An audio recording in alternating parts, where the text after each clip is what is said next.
When we felt anxiety, it was because something bad was about to happen. Okay, Mr. Bear was coming down the walk. And so our brains kick in a whole bunch of adrenaline, and they shift, your brain shifts from being able to think, because you don't need to think to do what you're going to do next, to all your muscles. So all your oxygen is going to go to your muscles because you're going to be either running from or fighting a bear. Okay? Now that worked, probably most of the time it didn't win, but that was how people in those lifetimes stayed alive. So anxiety was absolutely necessary. You would not survive without it. Today it's still a good thing, and I don't want to take it away from you, because if you don't have it, you're going to be in trouble. You're going to walk out in front of a fire truck, and that's not a good thing. So, how do we deal with it? Okay?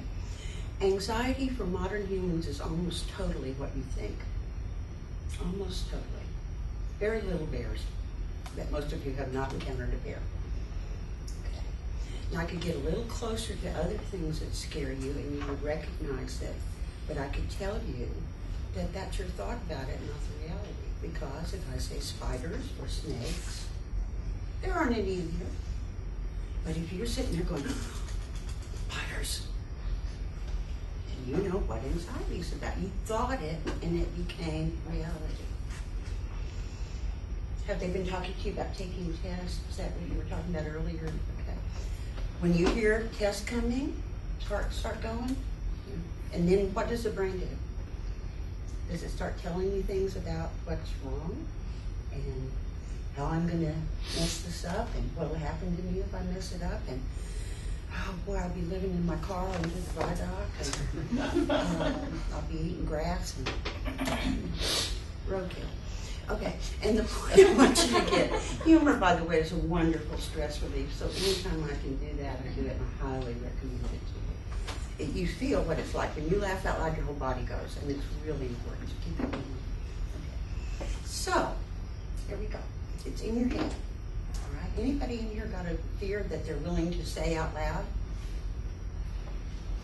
I fear that I won't wake up in time to be to the test. There you go. I'm going to miss it entirely. Actually, a lot of fear really is about something that I'm going to lose, something that's going to go away and I won't have it anymore. So if the fear is there, then a lot of times what you do, instead of dealing with it, is we try to get away from it. Okay, so he's afraid of not waking up in time. Okay, so if he can breathe and relax, then he's going to come up with a solution for how to wake up, isn't he? Wouldn't it? It makes sense.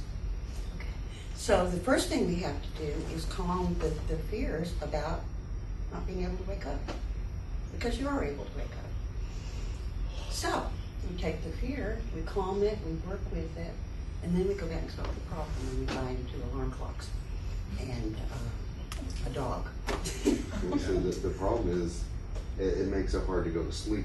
Yes. Well, you hit another good point, because anxiety interferes with sleep, and sleep will throw you completely out of whack, and so you're absolutely right about that. And some of the technique I'm going to show you today will help you get to sleep. So this is something important. And I talk too much, and I watch the clock, and I want you to have time to ask questions. In mindfulness, the thing that we do is breathe. Okay, and that's when I ask if you knew how.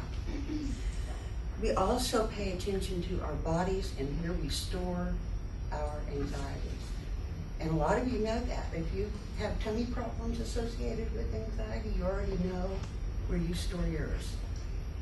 You know, that GERD and that grumbly stuff and that reflux and things like that. You already know where you store your anxiety. A lot of us store it right up in here, in our shoulders, and that makes some sense. Back to the bear.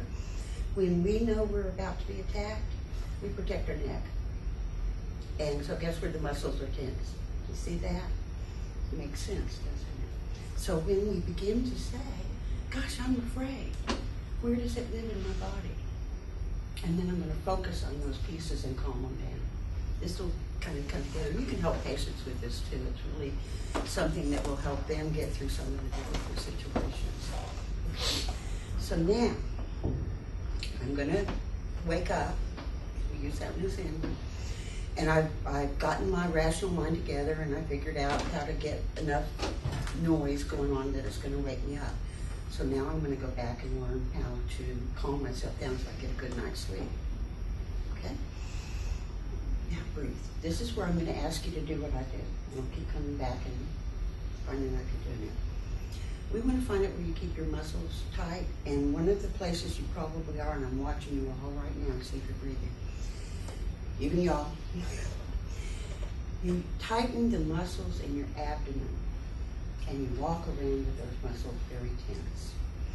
Don't know that, do you? Pay attention to that. And when we're anxious, boy, those things tighten up, and our breath goes halfway down our lungs. So we're going. Some of you are breathing shallowly right now. You can feel it. You know that? All your breath going about right here, and then you go for another breath. Let's draw it in all the way down to our abdomen. Okay? It's called belly breathing. We teach it to kids who are traumatized so that they can calm themselves down. And they love it because it's doing instead of just talking. Okay? So I want you to draw your breath in, and you may have to straighten up to do it so you can get this going. And draw it in until you feel your abdomen muscles punch out. Don't worry about it, okay? It looks all right. It'll look fine. You hear me pull in? Going down here and hold. And now your abdomen muscles have been pushed out. Push. And push it out. Okay? What you're doing with that breath is sending a signal to your brain. And that's what we want to do this. If you can learn to do these deep breaths, and I'm going to teach you a very short intervention, you can use this when you get anxious. Okay? So everybody sitting here who's just had lunch and you're tired and sleepy, I warn you to make you sleepier. Take a deep breath in, pull it in, hold it, and push it out. Okay. Some of you are self-conscious about this, and I want you to know I am too. But I'm old enough that it doesn't matter anymore. And so, yeah, those of us who are older matter. So I know that you worry about people looking at you or making judgments about you or whatever, and that's okay. But that's one of those thought things that we want to change because it becomes real and it isn't. You know that a lot of you worry about what other people think, don't you? Okay. And even doing this, well, if people think about me, they probably think I'm nuts. Okay. Okay, it's good for me. Keep the business going. Humor, remember? Okay, now, when I decide I'm going to breathe in my deep breath, that's all I'm going to do. Because the other thing we're trying to do is get you to come into the moment and be very aware. So I'm going to teach you how to do that real fast. So let's do 5 deep breaths, and that's all we're going to do. Ready? Hold and blow it out. Another one.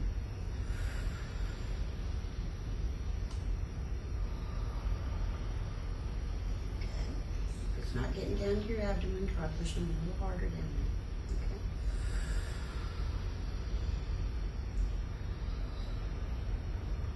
Okay, good. I'm hearing different breath. And out. Good. Good. Keep going. One more.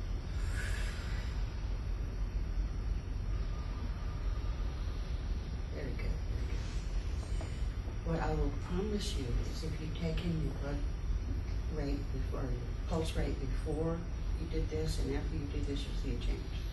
Okay? And the reason I want you to do that is it will cement the practice for you when you get results. So do take your, I have to do it here, I don't know how to find it otherwise, but if you could take your pulse there, that's great. Notice it, begin to do that with yourself. That'll help you have an early intervention if you are getting anxious. So learn how to take your own pulse. And then watch your heart rate drop as you do this breathing. That'll reinforce it for you. And it will drop a little bit. Okay, now we've done 5 deep breaths and we're beginning to loosen up a little bit. Now I'm going to do some muscle tensing and relaxing because you hold. Remember that when we get anxious, the oxygen goes to our muscles and we hold it tense and tight. And we want to loosen that up because it'll tell our brain that there's no emergency. Okay? Now, if I was sitting down, I would be doing my legs, but I want you to bend your toes toward you and hold them till they're kind of tight. And bend your arms up and draw your breath in. Hold. And then let it go. You feel it running through your body? You feel a little tingly going through your body? Okay. Pulling these muscles up, tighten your calves. It's hard, isn't it? Okay, ready?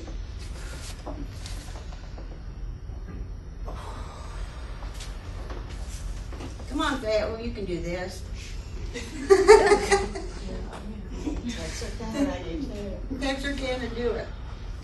Okay? We're going to have a breathing test later. All right, now, tensing and relaxing is important because you store tension there. And if we can get past it, you're going to feel better. All right? So if it's up here. Yeah. Uh-oh. If it's here. Okay. Let me call and I'll get it back. And Thanks. okay. So you focus. This is called a body scan in mindfulness. You find where your tension is and you focus on it. And since we're in the moment, we can do that. Okay? Now, we do enough with that. Our muscles are loose. Our breathing's pretty good. We're going to go after our brains now. Okay? You have 5 senses that you use every day of your life to figure out what's going on in the world. Okay? And we're going to use them now to help you relax. Your first sense for most of us is visual. So there are a few people that first sense is auditory, but most of us are primarily visual first. So I'm going to ask you to focus on where the wall and ceiling come together across from you, wherever that is, because everybody has one of those, so you can't miss it. And hold your eyes up there until it kind of hurts. Keep them up there and draw your breath in. Ready? And let it out. Okay. Now, one of the things about that part of this exercise that you'll notice is if you need to cut off emotion pretty quick, hold your eyes up as tight as you can and do this a few times, and you will not be able to cry. You will not be able to have a hissy fit. So, is that a bad thing to say? Nobody here has one of those.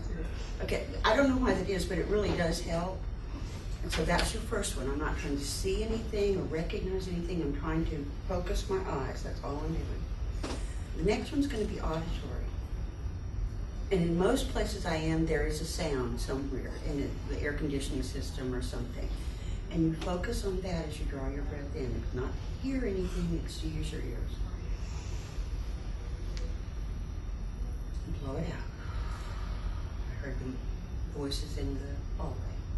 Okay. Next one is tactile.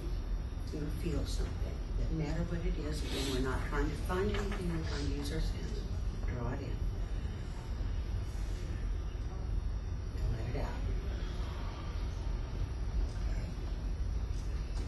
Fourth is smell, and in some cases you're going to have to sort of focus in on yourself because you can usually smell the laundry detergent or something if you really work at it.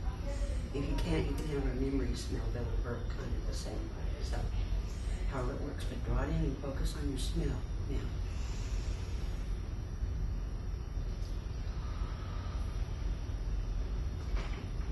And the last one is my favorite part, taste.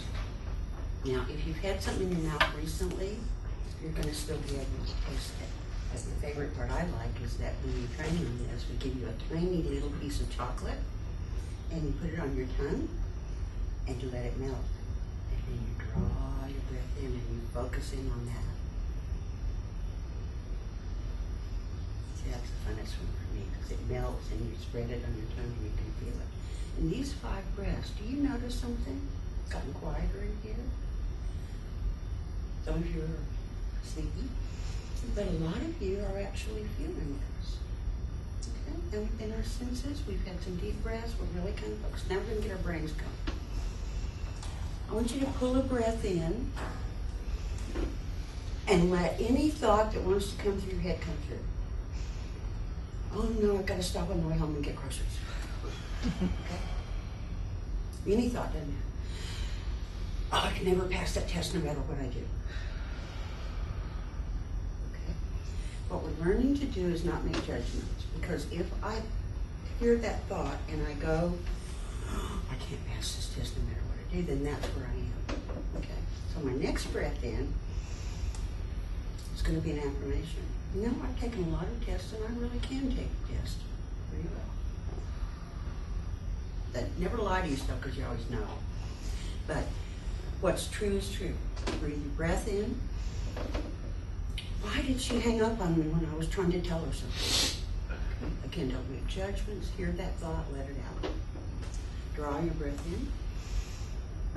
Gosh, I should have asked her what I wanted to ask her when she told me she was in a hurry. Okay, you see what I'm doing? Is I'm going after something that makes me feel a feeling. And I'm going to rectify it with a logical thought. Okay? Because a lot of us go with our feeling and we're already there, and we have problems in relationships and things because we're trying to make things follow what our feelings are doing rather than what our thoughts are doing. So by learning to do the difference here, we can make better decisions, more logical decisions, and calmer decisions. And that's where we're headed. That's where we're going. The idea of mindfulness is that you have an emotional mind and you have a rational mind. And most of the time they work together pretty well. When we get anxious, our emotional mind wants to kick in. And it's great. You have to have it. You don't exist as a human without it. But a lot of times the feelings that kick in aren't very useful feelings. They're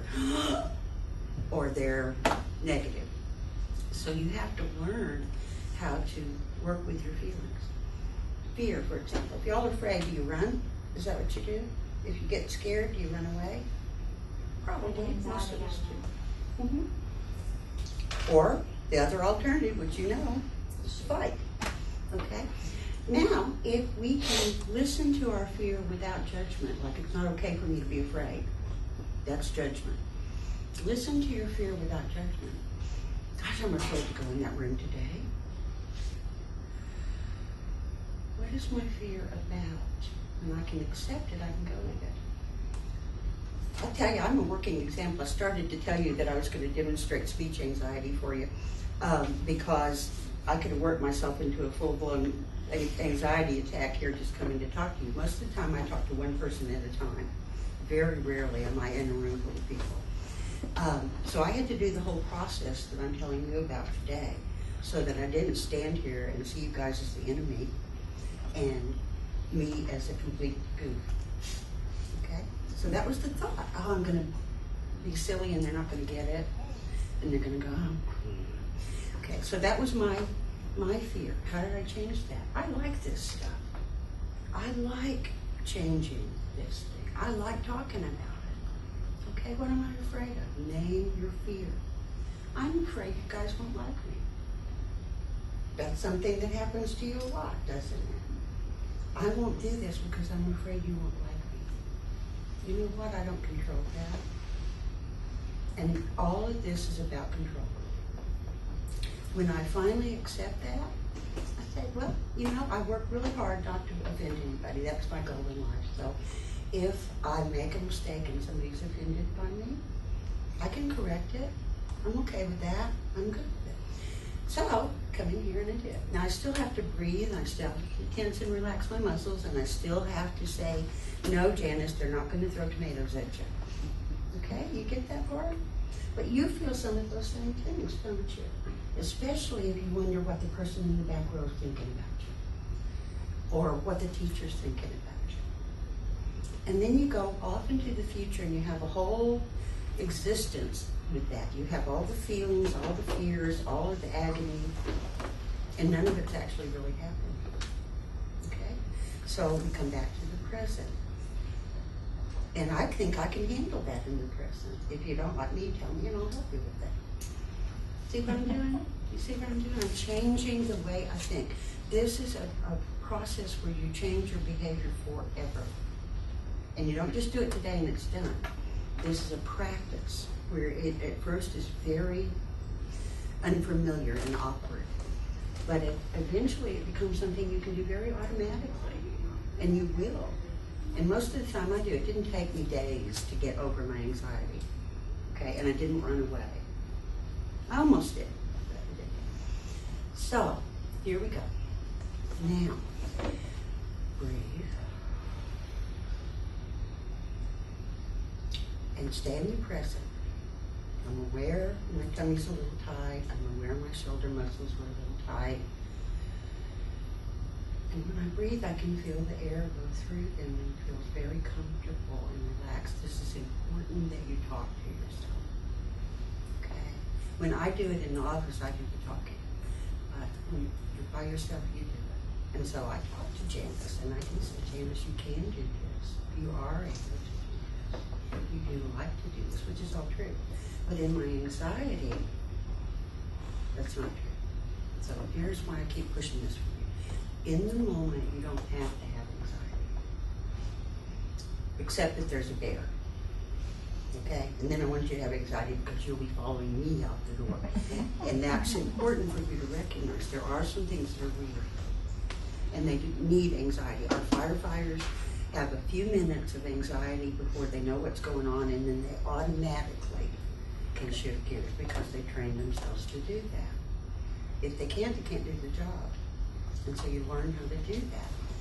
One of the things that you have to learn to do is know what your own issues are, because you will bring them up in anxiety. Okay, so that thing about people not liking you, that if that's an issue of yours, come and talk to a therapist and work it out. So you don't have to do that anymore.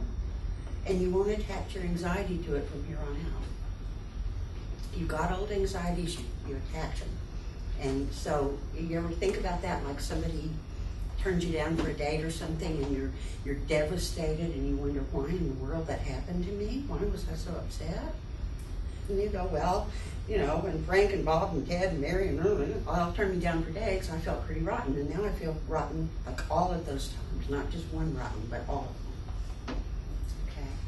And when you learn to change that, you learn to do that anymore. Okay? So this is not the same as when Bob turned me down when I was 16. You see what I mean? You understand this? That if you've got old anxieties, you're going to pull them back up. And you're going to be trying to deal with them in the present. So find out what they are. They're going to be things about you and about fear and about anxiety, stress, and work on it. You can work on them in therapy, you can work on them in journaling, you can work on them with your friends, but you can do it. Now, if we've done all this, there's a really good chance that you calmed yourself down and you're ready to work. Now you have to stay in the present. So I know nothing about the work that you all are going to do, except I've probably been on the receiving side of it a few times. But what I think is that you want to be totally there in that room, nowhere else. You don't want to be thinking about what you're going to have for supper. You don't want to be thinking about whether your kid's in school. You don't want to be thinking about anything. Now that's easy to say and hard to do. So before you start the work, before I go into the session, I clean it out. Breathe. Breathe. I'm going into a session with Mary. Mary is all I'm thinking about. Okay? I can forget that the cat's at the vet or that my son's at school or whatever's true. I can let that go for that moment in time. And you have to be able to do that. And I think your teachers are going to teach you how to do that. But I'm talking about letting go of the anxiety so that you can. In this room, this is all that's happening. In your room where you're going to be doing your work, that's all that's happening. You focus on it, and how do we focus? Breathe, calm anxiety, and implant rational thoughts. Okay, and so I'm here with Mary, and Mary has these concerns, and these are the skills I use to work with her on them, and this is the result that's going to happen, and that's all that's going on in that moment in time.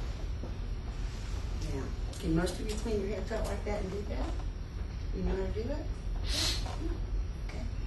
This is the meditation. This is the part. And if you already know how to pray, because it's pretty much the same thing.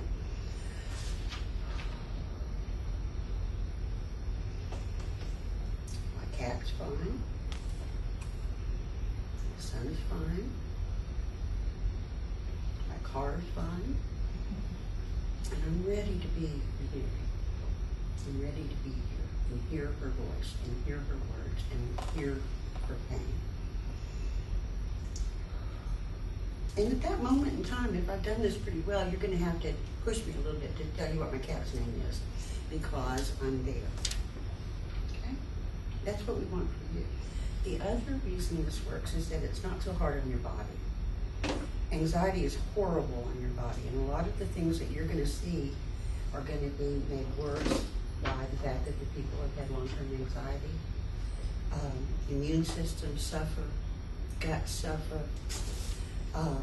Psychologically, it's devastating, and you can change it. You can be in control, and if you think about what we're all about, most of us want to be in control of our lives. We want to be in charge. We don't want it to be out of control. Okay? But control doesn't mean stopping everything. It means flowing with them. So emotion is the water that your boat floats on, if you'll think of it that way. You don't want to stop emotion, you want to know about it. I want to know what my fear is like. I want to feel it, I want to talk about it, I want to draw it, whatever I have to do, so that it's real to me. Emotions change all the time. If you run from your emotions, you don't get a chance to experience them. And most of our emotions are the fluid for moving our boat. And our boat is our rational mind. Okay, so we don't want you to be unfeeling people. We want you to feel it and let it go. Most of these things are not meant to hold on to. Fear and anger are signal emotions. They tell you something's wrong. You need to feel those. You don't have to act them. That's where a lot of people are afraid of anger. They think that it's going to be something that gets out of control. No, it's a normal emotion. It's a very normal emotion. It should tell you something. What am I angry about? And that's going to be what you're going to relax on. I'm angry because she didn't talk to me in the hallway. What does it mean to me that she didn't talk to me in the hallway? It means she doesn't like me, and I don't like it when she doesn't like me. Do you see what I'm doing? You hear this part? I'm going to analyze my anger, and I'm going to decide what I'm going to do about it, and then it's going to be done. Anger and anxiety go hand in hand, and you really see this a lot. Some of you who have anger may be substituting anger for anxiety. Sometimes it's easier. Okay? But if I know what it's about, I can do something about it. A lot of us say, oh, don't worry, don't feel that. And I'm saying, yeah, come on, feel it. Come on, pull it out. This is being in the present. Your emotions will flow, they'll come in and out, and they'll be done. A lot of us condition ourselves to be anxious. You know that? You condition yourself. You know what that means? You practice it enough that it becomes real. And a lot of you have coping mechanisms that are not going to help you now, that you used to use for anxiety. Okay. My preferred defense mechanism, we'll find out what yours are, is avoidance. So if I'm anxious about something, taking a test, I'll just do it tomorrow. I'll study tomorrow. I'll study later. I'll go play basketball right now. I'll study later. See how it works for me? I can push everything off to not very useful. People don't like it because it means I have to do something that messes with other people's time. So it's really not a good idea. A lot of you are avoiders, and it's worked for you for a long time, and you don't want to give it up. And so I talk to people all the time that have this wonderful, creative way to avoid things. So you know, they've got a test in a week, and they say, well, you know, I sort of looked at the notes. And if I look at them too soon, I won't remember. And so I'm going to go, you know, go out to the bar or something. And then I'll have this adrenaline rush on Monday or Sunday night, and I'll take care of it. Then they get to Sunday night, and their heart's been racing all day long, and they think, well, at this point it's useless, so I'll just go in and do what I can do, and I'm going to fail, and the other's going to fail anyway. And that's kind of the way that works. So what I do with people when they come in is I say, we're going to treat this like a job. We're going to treat your education like you're going to work, which means that you keep a schedule, You put a time in where you do certain things and you do it. And then you congratulate the poo out of yourself. Okay? And what that means is, wow, I really read chapters 5 and 7 and I really do understand it. I like that this happens when you do this. That reinforces that what you're doing in the present, reading the material, is good for you. I like it. If you put it off, it gets bigger and uglier. Okay, so chapter 5 and 7 gets really ugly toward test time. If you set up a schedule and you make progress in progressive pieces, and you congratulate yourself every time you do, it becomes then the way you feel about it. So, oh boy, I'm going to go study chapter 5. Might sound a little silly, but it actually would make you do better because you won't be afraid of it. You won't avoid it. Okay? You might even enjoy it. This is important because a lot of us, particularly, you've been in other schools and things, you haven't had to work that hard. And so a lot of times you haven't had to work like you were at a job. And so you used to be able to, I did too, I used to take tests, and study the night before and could do that. This is not a good idea. So what I want to ask you to do is the night before should be the time you're doing the breathing and the calming. And great, I've done a good job. I really know this material. I'm really ready to sleep. Okay? You park anything that's a problem. So I've reviewed my things and I think, I'm really not still sure about this formula X plus Y equals Z. I'm really not sure about that. So I'm writing that down because tomorrow I'm going to ask somebody. But I really like it that I learned X, Y, Z. And you breathe and calm. And getting on the floor to do the breathing is actually a really good idea, except I fall asleep when I do it. I have to get off the floor later. But you lay down, so your back's nice and straight. You'll get your breath going a lot better. Put a pillow under your knees so they're up a little bit. And do your breathing. Okay? And you'll find where it catches in your body. If you do it on the floor, you can feel it better. And this is something my teacher in mindfulness taught me, and I thought, okay, she's gone over the edge. She said, we're going to breathe through our feet. Okay? Y'all obviously never breathe through your feet. And what I'm saying is you lay down, you pull that breath in, you feel it coming through your legs, up through your body, into your arms and your heart, and the breath is coming through your feet. And your whole body feels good. This is how you want to go to sleep. This is where you want to go to sleep. You park everything. There is no need to take your problems and your studies into your sleep with you. If you're trying to do that, you're not ready to go to sleep. Okay, sleep is one of the biggest reasons that people come to see us, because they're not sleeping.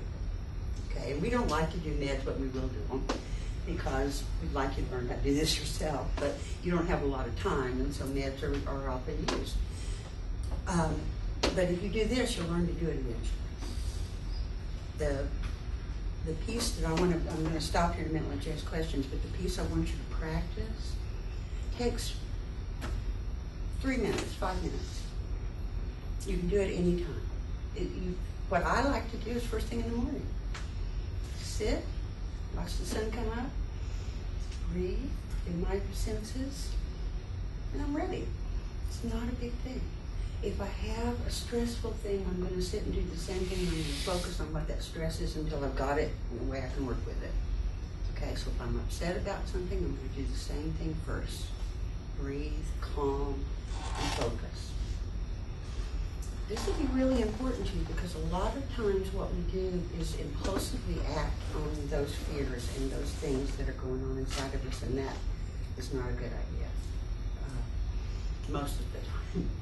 So if we have time to do this, we'll make a logical decision about something and you'll feel better about it.